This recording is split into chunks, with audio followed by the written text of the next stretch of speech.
All right, guys. Hey, thanks for joining me today. $1,000 a ton fertilizer, not that expensive. There's two avenues we're going to go down today. I'm trying to make this short and condensed because this just goes rabbit hole after rabbit hole of different conversations that we can go down. Let's just kind of just scratch the surface here for some conversation and have a little fun and enjoy each other's company and go from there. I mean, just the fact that I said $1,000 a ton fertilizer isn't that expensive. I already got a half a dozen FUs and laptops just slamming shut. Screw that guy, idiot. But seriously, if $1,000 a ton was so expensive, why has there not been a fundamental shift throughout this winter leading into next spring for row crop acres to do more nutrient management in season? Why is there any broadcast going on in row crop stuff at that price? At 50 cents a pound applied product, almost $1 a pound nitrogen, row crops are, you have square inches per acre and you have root zone per acre. On 30-inch rows, that's roughly a third. So you got roughly a 10-inch window out of a 30-inch window. That's roughly a third. Even if you only reduced your fertilizer by 20–30%, even if you were brave and did 50%. For us, they recommend 200 pounds of 923/30 broadcast. Cut that in half, band it in season next to the roots. You just eliminated $50 per acre of expense. $50. What would that mean to your family? What does $50 an acre extra at the end of the year mean to your family? We're not worried about soil tests on a year like this. On a year like this, at these costs, we don't care if our soil test gets a little ugly. We're not building fertility in our soil at $1,000 a ton fertilizer. The commodity prices are high enough that we still need to do a very good job to grow a crop because there's a huge potential to make a lot of money. At the same time, at the cost of everything going on, there's a big potential that you can really swing and fail this year too. On two ways. You could swing and fail because you just way overspent because you applied what you were told to apply and markets went backwards or whatever and you lost a lot of money per acre, or you got too cheap. And I'm not saying to starve a crop, I'm saying do an actual nutrient management program, tissue tests, sap tests, soil tests, scouting, foliar programs, banding next to the plant to reduce the dollars spent but keep the pounds the same. I'm not saying like, oh, just don't fertilize. Big difference. But none of that stuff is going on. It's just the typical whining and crying of, well, fertilizer's so expensive.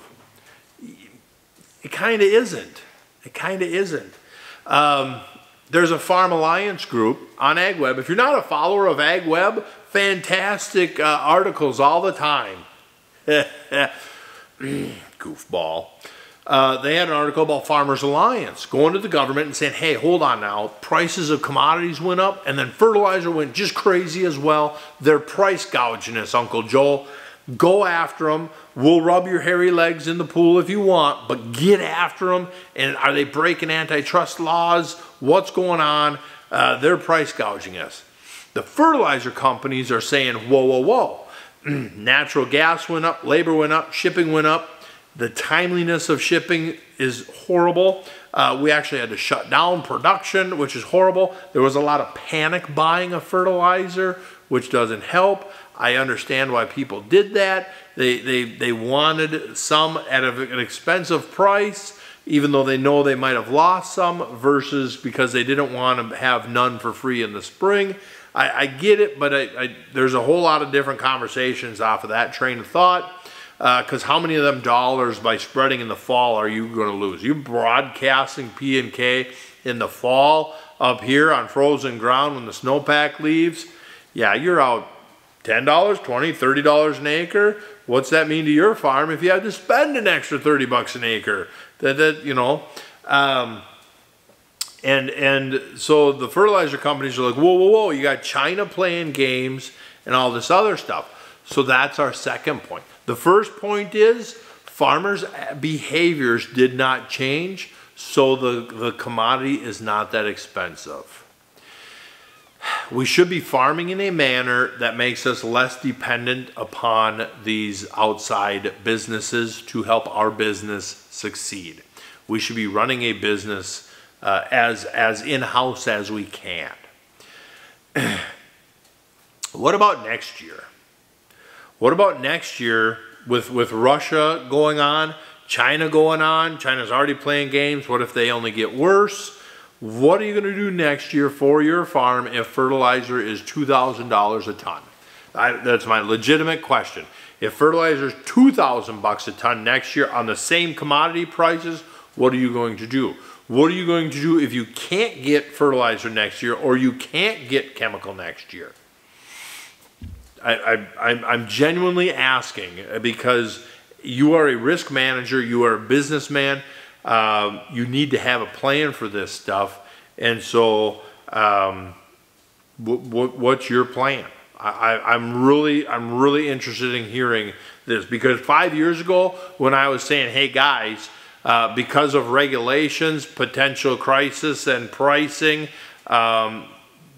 black dirt farming as we know it is going to go away someday. And everybody's like, you're an idiot. You don't know what you're talking about.